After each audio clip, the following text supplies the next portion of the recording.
అందరికీ శ్రీరామనవమి శుభాకాంక్షలు. Please subscribe this channel. ఈ పవిత్ర సాయంత్ర వేళలో పూలతో అలంకరించిన దేవాలయం దీపాల కాంతులతో మెరిసిపోతుంది. ఒక మహత్తర ఘట్టానికి సిద్ధమవుతుంది.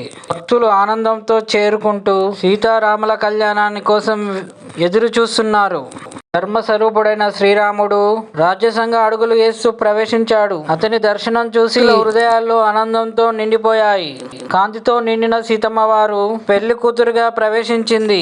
ఆమె ప్రతి అడుగు పవిత్రతకు ప్రతీకగా మెరిసిపోతుంది. శుభక్షణంలో శ్రీరాముడు సీతమ్మ వారికి మంగళసూత్రం కడుతున్నాడు. ఆకాశం నుంచి పూల వర్షం కురుస్తున్నది. దేవతలు ఆశీర్వదిస్తున్నారు. మంత్రాల మధ్య పవిత్ర హోమం జరుగుతుంది. సీతారాములు కలిసి కూర్చొని హోమం చేశారు. అక్కడ హనుమంతుడు చేతులు జోడించి కూర్చొని ఉన్నాడు. అతని కళ్ళలో ఆనంద బాష్పాలు నిండి ఉన్నాయి. ఆకాశం నుంచి దేవతలు పూల వర్షం కురిపించారు. హనుమంతుని కళ్ళ నుండి ఆనంద బాష్పాలు రాలాయి. శ్రీరామనవమి శుభాకాంక్షలు. మా ఛానల్ సబ్స్క్రైబ్ చేసుకొని లైక్ చేయండి, షేర్ చేయండి.